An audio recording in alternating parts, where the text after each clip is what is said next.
Halo Sobat Pintar, selamat datang di fitur APLEV. Jumpa lagi nih bersama saya, Kak Tia sebagai tentor Bahasa Indonesia kalian.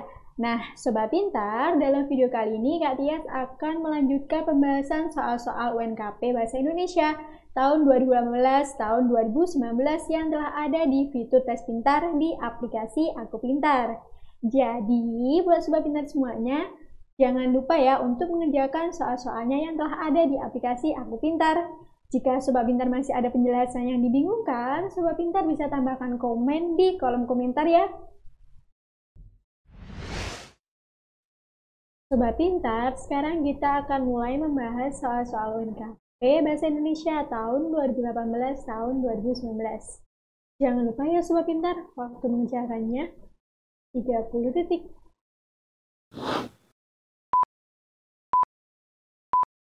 Di sini terdapat sebuah pertanyaan. Perbaikan kalimat yang bercetak miring pada teks prosedur tersebut adalah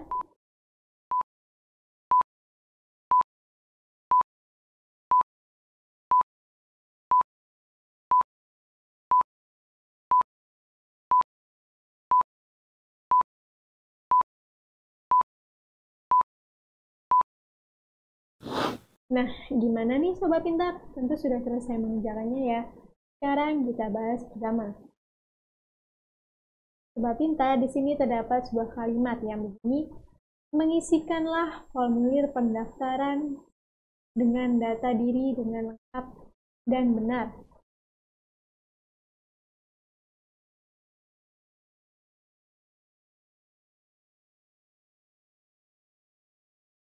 Nah, dari kalimat ini, Sobat Pintar, kita harus mengubahnya atau memperbaikinya menjadi kalimat yang lebih tepat.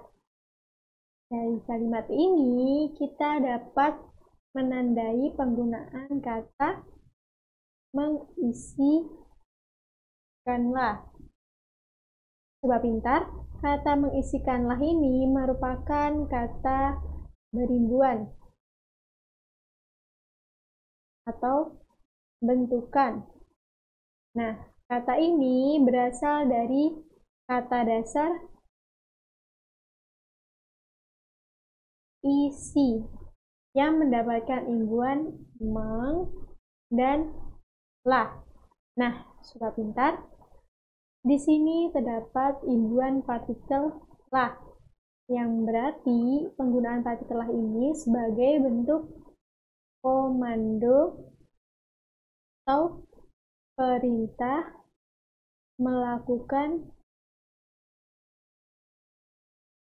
suatu hal. Nah, Sobat Pintar, pada kalimat ini konteksnya ialah perintah untuk melakukan sesuatu hal. Namun, karena penggunaan kata mengisikanlah ini, kalimat tersebut perlu dilakukan perbaikan. Karena konteksnya merupakan kalimat perintah untuk melengkapi formulir yang benar dan lengkap tersebut, maka kita pun harus memperbaikinya dengan konteks komando atau perintah. Dengan kata dasar isi ditambah dengan partikel lah yang menunjukkan komando atau perintah, maka perbaikan kalimat yang tepat yakni isilah formulir pendaftaran dan data diri secara lengkap dan benar. Jadi jawaban yang tepat yakni yang berisi dengan partikel pada kata dasar isi menunjukkan perintah untuk melengkapi formulir pendaftaran proses perpanjangan SIM di kantor samsat. Sobat Pintar, sekarang kita akan lanjut ke pembahasan berikutnya. Jangan lupa ya Sobat Pintar, waktu mengerjakannya 30 detik. Berikut ini pertanyaannya. Kalimat yang menggunakan ejaan dengan benar terdapat pada nomor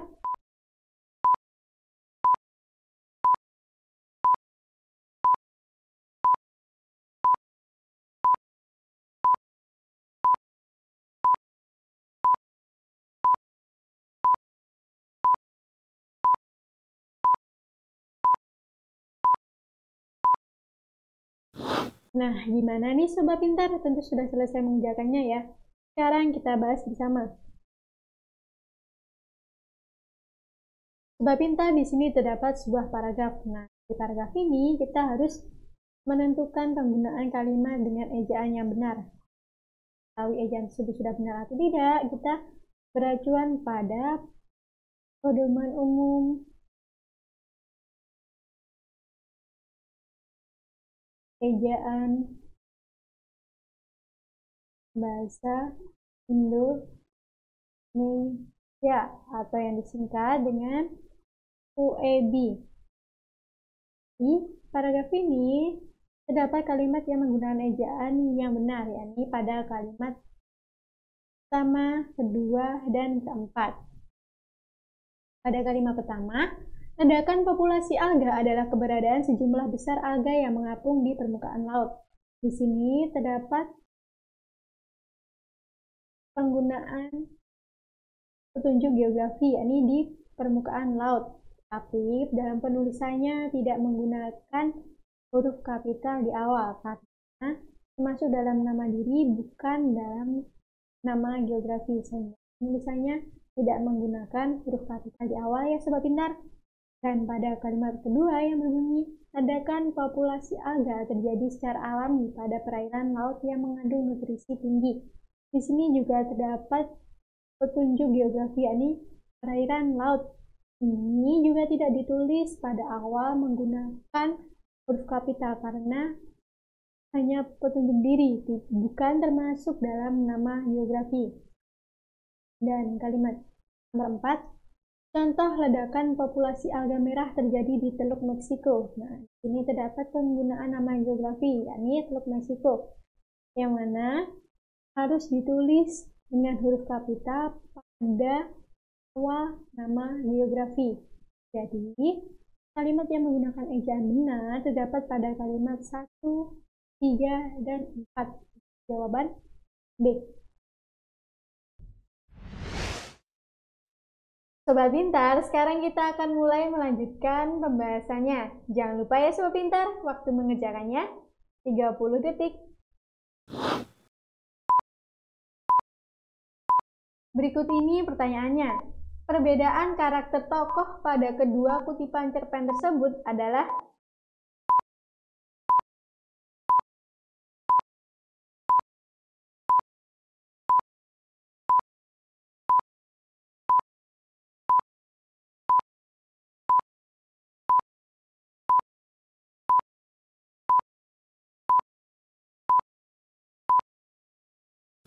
Nah, gimana nih Sobat Pintar? Tentu sudah selesai mengerjakannya ya. Yuk kita bahas bersama. Sobat Pintar, di sini terdapat dua kutipan cerpen. Kutipan pertama berjudul Jemari Kiri karya Jenar Maesa Ayu. Dan kutipan kedua berjudul Dua Wajah Ibu karya Guntur Alam. Nah, Sobat Pintar, dari kedua kutipan cerpen ini, kita harus menemukan perbedaan karakter tokoh yang ada di dalamnya. Pada kutipan pertama, berbunyi, Naila terkena dengan segala petuah yang dulu orang tuanya katakan. Naila tidak hiraukan. Segala logika yang tertanam di kepalanya, Naila abaikan. Segala peristiwa di masa lalunya, Naila singkirkan. Cincin emas putih bertata permata yang sudah tersemat di jari manis tangan kanannya bagaikan jendela yang terkuak lebar menatap masa depan. Ngelamun aja kerjaannya setiap hari, tidak ada gunanya sama sekali. Naila terkejut dan tergagap. Ia segera mengikuti langkah suaminya yang bergegas menuju kamar. Sobat Pintar, pada kutipan 1 ini terdapat tokoh utama, yakni tokoh Naila. Sekarang kita beralih pada kutipan kedua yang berbunyi, Mak hendak pulang nak, sudah seminggu nanti pisang emak ditebang orang, karet pun sayang tak disadap, lontar Mak Inang di pagi yang tak bisa ia tahan lagi. Ia benar-benar tak ingin berlama-lama di ibu kota yang sungguh aneh baginya. Sesungguhnya Mainang pun aneh dengan orang-orang yang saban hari, saban minggu, saban bulan, dan saban tahun datang mengadu nasib ke kota ini. Apa yang mereka cari di rimba bernyamuk ganas? Mainang tak bisa menghabiskan pikiran itu pada sebuah jawaban. Mainang ingin segera pulang. Nah, Sobat Pintar, jika pada kutipan pertama tokoh utamanya Naila, sedangkan pada kutipan kedua yakni tokoh Mainang. Dari kutipan satu tadi, bahwa tokoh Naila berusaha untuk melupakan masa lalunya dan memiliki pendirian teguh untuk mengikuti suaminya. Sedangkan pada kutipan kedua ini, Mainang ingin kembali ke halamannya, tidak lagi di ibu kota. Kita sudah memahami karakter dari kedua tokoh ini. Sekarang kita cermati pada pilihan jawaban yang tersedia. A. Kutipan 1 berpandangan pesimis akan hari depan, ingatannya selalu kembali ke masa lalu. Kutipan 2 tidak berpendirian tetap, ingin segera pulang kampung karena hasil buminya tidak ada yang mengurus. 4. B. Memiliki optimisme akan hari depan bersama suaminya, tapi masih ada bayang-bayang masa lalu yang tak bisa dilupakan. Kutipan 2. Berpendirian teguh, ingin kembali ke kampung halaman untuk mengurusi suami dan perkebunan yang dimilikinya. 4. C. Memiliki tekad kuat membuang kenangan di masa lalu dan optimis akan hari depan bersama suaminya. Kutipan 2. Berpendirian teguh akan kembali ke kampung halaman karena pesimis melihat situasi kehidupan di ibu kota. Ya. Selanjutnya, sentimental akan kenangan masa lalunya, tidak bisa melepas bayang-bayang masa lalu walaupun sudah hidup bahagia dengan suami tercinta. Kutipan 2. Bertekad meninggalkan anaknya di ibu kota demi kehidupan di kampung halaman yang lebih nyaman, tentram, dan membahagiakan. Keegoisan suami terhadap istrinya yang tidak mau kondisi istrinya yang masih terkenang masa lalunya. Kutipan 2. Anak yang tidak peduli terhadap ibunya yang berniat pulang kampung karena tidak betah hidup di ibu kota. Jadi Sobat Pintar, dari kutipan cerpen 1 dan 2 diperoleh perbedaan tokoh antara tokoh Naila dengan Mainang, yakni tokoh Naila memiliki karakter bertekad kuat membuang kenangan di masa lalunya dan optimis akan hari depan bersama suaminya. Sedangkan pada kutipan 2, tokoh Mainang memiliki karakter berpendirian teguh akan kembali ke kampung halaman karena pesimis melihat situasi kehidupan di ibu kota. Jadi jawaban yang tepat yakni C. Sobat Pintar, sekarang kita lanjut ke pembahasan berikutnya ya. Jangan lupa Sobat Pintar, waktu mengerjakannya 30 detik.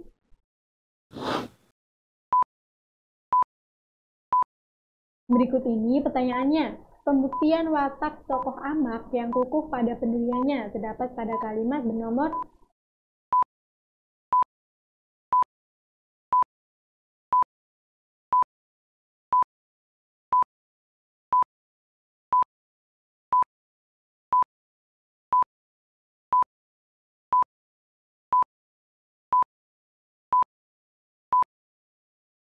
Nah, gimana Sobat Pintar? Tentu sudah selesai mengerjakannya ya. Sekarang kita bahas bersama. Sobat Pintar tentu sudah paham jika di dalam karya sastra terdapat dua unsur, yakni intrinsik dan unsur ekstrinsik. Unsur intrinsik merupakan unsur yang ada di dalam karya sastra yang bersifat membangun, pun dengan unsur ekstrinsik merupakan unsur yang berada di luar karya sastra yang juga bersifat membangun. Nah, Sobat Pintar, watak tokoh termasuk dalam unsur intrinsik. Dan kita Cermati pada kutipan ini. Di sini terdapat cerita mengenai Amak dan anaknya. Berbunyi, sudah 3 hari mogok bicara dan memeram diri. Semua ketukan pintu aku balas dengan kalimat pendek, sedang tidur. Dalam hati aku pun berharap Amak berubah pikiran melihat kondisi anak bujalnya yang terus mengurung diri ini. Amak memang berusaha menjinakkan perasaanku dengan mengajak bicara dari balik pintu. Suaranya cemas dan sedih. 3 hari berlalu tidak ada tanda-tanda keinginan keras Amak goyah. Tidak ada tawaran yang berbeda tentang sekolah yang hanya himbauan untuk tidak mengunci diri. Nah, sobat pintar, dari kutipan ini kita harus menemukan bukti watak tokoh Amak yang pada pendiriannya. Terdapat pada kalimat nomor 4 ini, tapi 3 hari berlalu tidak ada tanda-tanda keinginan keras Amak goyah. Nah, tidak ada tanda-tanda keinginan keras Amak goyah ini menunjukkan watak tokoh Amak yang kukuh pada pendiriannya. Jadi bukti watak tokoh Amak yang kukuh pada pendiriannya terdapat pada kalimat nomor 4. Ada opsi D. Sobat pintar, sebelum lanjut ke pembahasan berikutnya, kita tonton video ini dulu yuk. Halo Sobat pintar.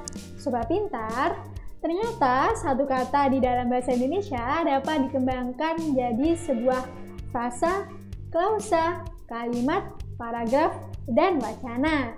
Contoh nih, kata dasar tegas dapat dikembangkan menjadi kata beribuan, kata majemuk, dan kata ulang.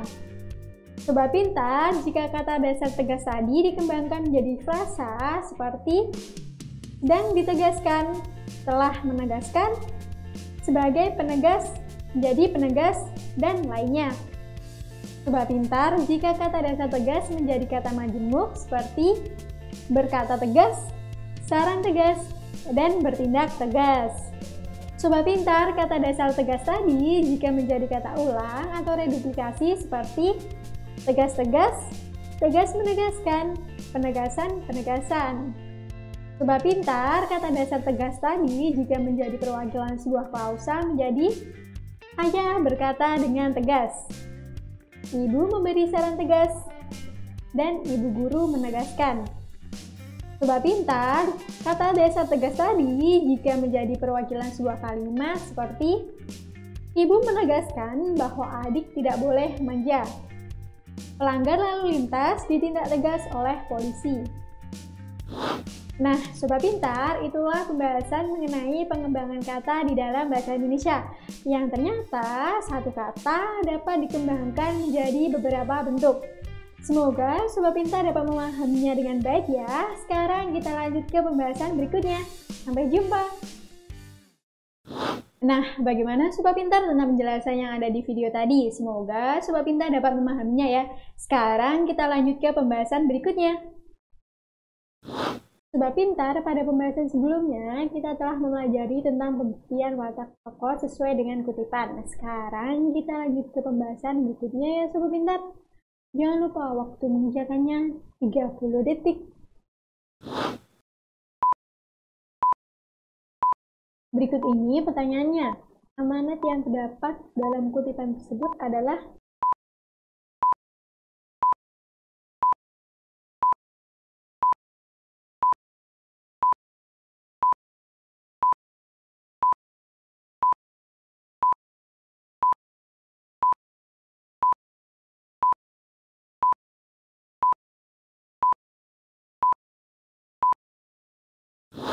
Nah, gimana nih Sobat pintar? Tentu sudah selesai mengerjakannya ya. Sekarang kita bahas bersama. Sobat pintar, di sini terdapat sebuah kutipan yang berbunyi, sudah 3 hari mogok bicara dan memeram diri. Semua ketukan pintu aku balas dengan kalimat pendek, sedang tidur. Dalam hati aku berharap Amak berubah pikiran melihat kondisi anak bujalnya yang terus mengurung diri ini. Amak memang berusaha menjinakkanku, perasaanku dengan mengajak bicara dari balik pintu. Suaranya cemas dan sedih. Tapi 3 hari berlalu tidak ada tanda-tanda keinginan keras Amak goyah. Tidak ada tawaran yang berbeda tentang sekolah, yang ada hanya himbauan untuk tidak mengunci diri. Nah, Sobat Pintar, dari kutipan ini terdapat sebuah amanat. Amanat atau yang disebut dengan pesan merupakan suatu pelajaran yang diperoleh pembaca dari karya. Nah, Sobat Pintar, karya sastra yang berisi mengenai kehidupan ternyata memiliki amanat atau pesan yang bermanfaat bagi pembaca sebagai bahan evaluasi diri. Di sini tadi terdapat sebuah kutipan yang menceritakan tentang perselisihan antara anak dengan amak. Nah, dari cerita ini dapat kita peroleh amanat atau pesan, yakni berpikir logis dalam memandang segala persoalan. Amanat yang tepat yakni berpikir logis dalam memandang segala persoalan, karena tokoh anak lebih memilih untuk mogok bicara dan mengunci diri di dalam kamar, yang perilaku tersebut justru membuat amaknya cemas dan bersedih. Perilaku anak yang mogok bicara dan mengurung diri di kamar tersebut merupakan contoh perilaku ataupun cara berpikir yang tidak logis, yang justru dapat menyebabkan orang tuanya bersedih dan cemas. Jadi amanat yang tepat yakni berpikirlah logis dalam memandang segala hal.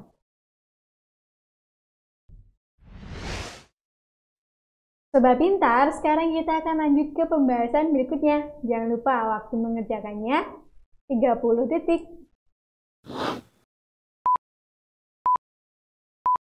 Berikut ini pertanyaannya. Paragraf narasi yang sesuai dengan isi teks drama tersebut adalah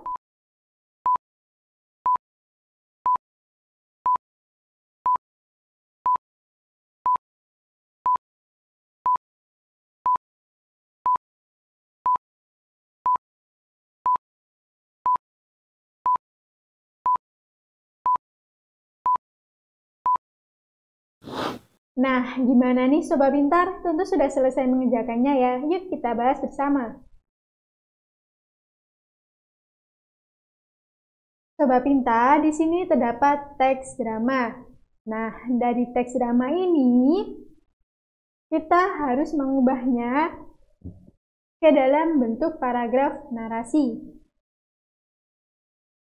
Sobat Pintar, yang perlu diperhatikan ketika kita mengubah teks drama ke dalam bentuk paragraf narasi, yakni kita tidak boleh menghilangkan poin-poin penting yang ada di dalam teks drama, seperti latar, tokoh, dan inti cerita yang ada di dalamnya. Nah, sekarang kita baca teks drama ini terlebih dahulu. Matahari panas menyengat di teras rumah. Wawan dan Wito saling berkeluh kesah. Wawan, hidup rasanya kok makin susah.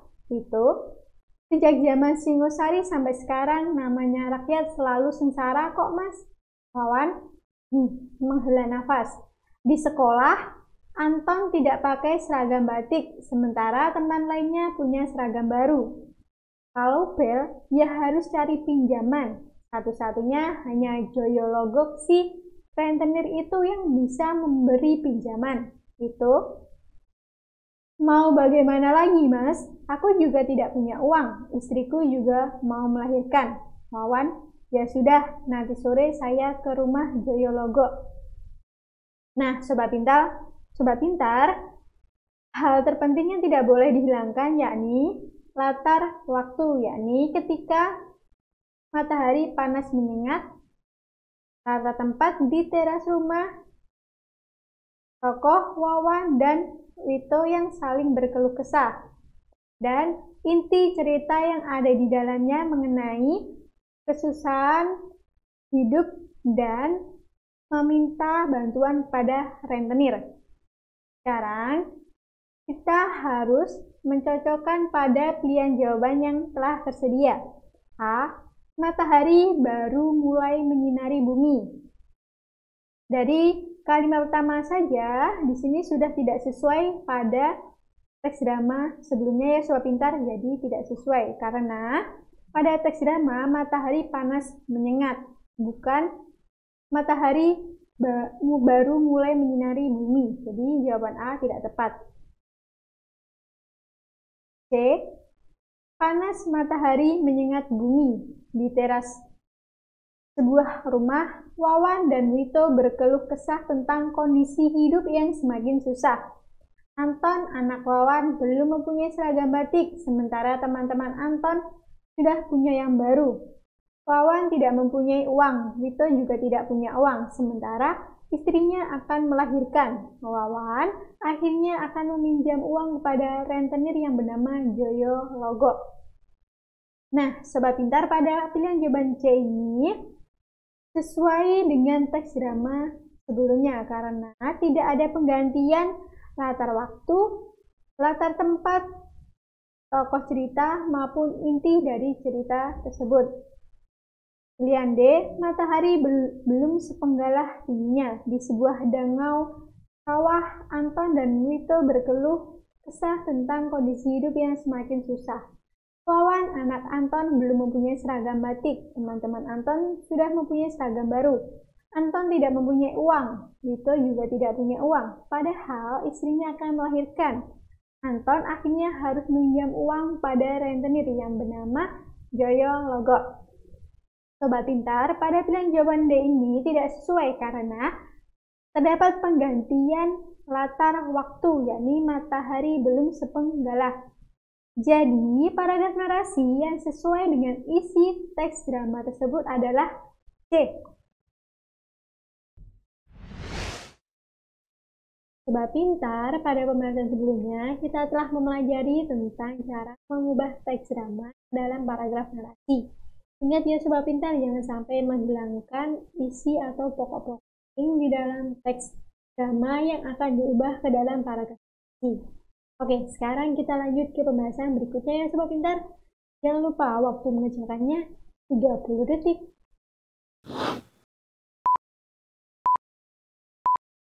Berikut ini pertanyaannya. Penggunaan konjungsi yang tidak tepat pada teks tersebut terdapat pada kalimat nomor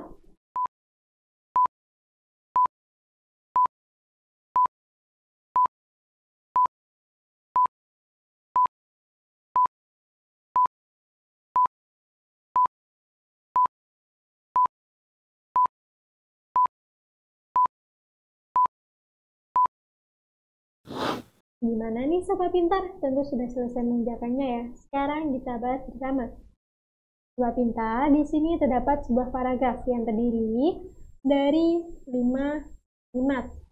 Pada kalimat pertama berbunyi, produk-produk makanan yang disajikan dengan cara digoreng ini sudah menjadi industri besar sehingga siap saji.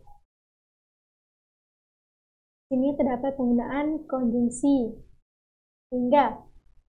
Kalimat kedua, tidak ada hal yang buruk mengenai makanan siap saji itu bahwa dikonsumsi sewajarnya. Terdapat penggunaan konjungsi bahwa.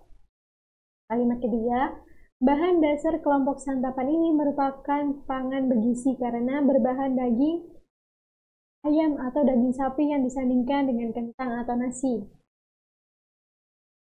Yang keempat, ketidakseimbangan gizi muncul karena nasi dalam porsi pangan hewani terkandung cukup banyak kolesterol. Nah, apalagi kandungan nabati pada makanan siap saji ini umumnya rendah. Pada paragraf ini terdapat 5 kalimat. Nah, dari kalimat ini terdapat ada kalimat 1 dan kalimat 2 penggunaan konjungsi yang tidak tepat, yakni pada kalimat pertama menggunakan konjungsi sehingga. Nah, mengapa pada kalimat pertama ini tidak tepat? Karena tidak menunjukkan mengenai sebab akibat. Jadi, penggunaan konjungsi sehingga ini tidak tepat. Sedangkan pada kalimat kedua ini, penggunaan konjungsi bahwa juga tidak tepat karena pada kalimat kedua ini tidak menjelaskan mengenai suatu hal. Ini tidak tepat jika menggunakan konjungsi bahwa. Penggunaan konjungsi yang tidak tepat pada teks tersebut terdapat pada nomor A, 1 dan 2. Demikianlah Sobat Pintar pembahasan mengenai UNKP Bahasa Indonesia tahun 2018 tahun 2019. Semoga Sobat Pintar dapat memahaminya dengan baik ya, dan dapat bermanfaat bagi belajar mandiri Sobat Pintar di rumah. Ingat selalu untuk tonton video APLF di aplikasi Aku Pintar. Jangan lupa untuk like, komen, dan subscribe channel YouTube Aku Pintar. Juga aktifkan tombol notifikasinya ya, agar tidak ketinggalan video terbaru dari kami. Belajar pintar bersama Aku Pintar. Sampai jumpa!